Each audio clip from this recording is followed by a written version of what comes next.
Good morning. It's Miss Mansky again with a recording for this week's mini lesson. Once again, this week we are talking about making inferences, building off of our lesson from last week. So if you haven't yet completed last week's lesson, now would be a good time to go back and complete that. It should be in an email from me from last Thursday. Um, just as a little bit of review, an inference is a conclusion that you draw about a text based on evidence in the text and your background knowledge, right?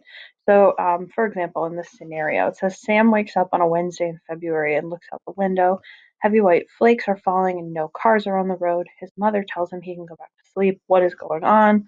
Um, Based on what's happening in the text, the evidence, we know that it's February and there are heavy white flakes falling, but our background knowledge says that when there is a lot of snow, school gets canceled. We can infer that in this scenario, Sam is about to experience a snow day, right? So when you combine information you're given with what you already know, you are able to answer the question of what's going on, and that's making an inference. So today we have another passage. This passage is called Dog Determination, and I'm going to read it aloud for you. Bobby had wanted a dog for years. He was turning 10 in 2 days. Each year on his birthday, he asked his parents for a dog. Each year, they gave him different excuses why he couldn't have one. Not until you're older. Not until you're more responsible.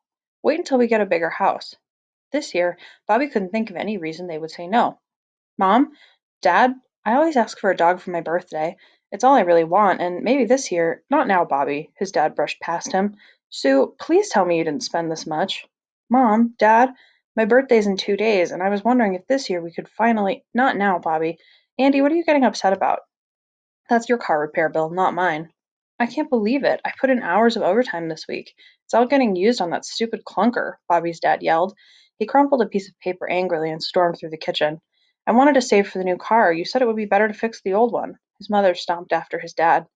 Bobby swallowed. He was used to these moments. Money was always tight. His parents often argued. They used to hide it, but not anymore. Maybe they thought he could handle it now. If I'm mature enough to watch you guys fight, I'm mature enough to have a dog, muttered Bobby. That's what I should have said. Bobby was about to leave the room himself when the phone rang. He waited to see if his parents would stop yelling and answer it. They did not. With a sigh, he picked up the phone. Hello? Bobby boy. Grandpa! Bobby lit up. His grandfather was the greatest guy ever. He never said not now to his grandson. I'll be over on the day, big guy. About to enter double digits. Yep, the big 1-0, Bobby chuckled. What do you want this year? Same thing I want every year. His chuckle died. Still no dog? Mom and Dad don't have time to talk about it. They're shouting about money again. His grandfather groaned. Bobby, sometimes your kids don't listen to you. I do listen to them, Grandpa. I try really hard to do everything they say to show I'm responsible and mature. Not you, Bobby. I mean your dad. Hey, Grandpa, do you think they'd mind if you gave me a puppy? Maybe, maybe not. Listen, Bobby, I'm going to tell you something I used to tell your dad. If you want something, go get it. Earn it. What do you mean? Just think about what I said. Part of being responsible is being able to problem solve. I love you, Bobby. See you for your birthday dinner. Great, love you too. Bobby hung up the phone. He went outside to escape the arguing and to think. He sat on the front steps and watched his neighbors cutting grass, trimming hedges, and pulling weeds. Some were painting fences and scrubbing windows. Slowly, an idea began to form. Bobby ran back into the house, past his startled parents. Bobby, don't run in the house, his mother reminded him. Sorry, Mom. I'll be around the neighborhood. I'll be back for dinner. Oh, and don't worry about getting me a dog. Some things in life you have to earn. With a determined smile, Bobby marched out the door.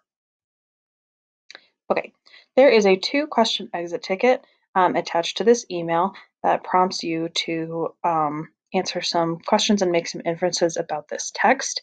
If you have any questions, please let me know over email and I will get back to you as soon as I possibly can.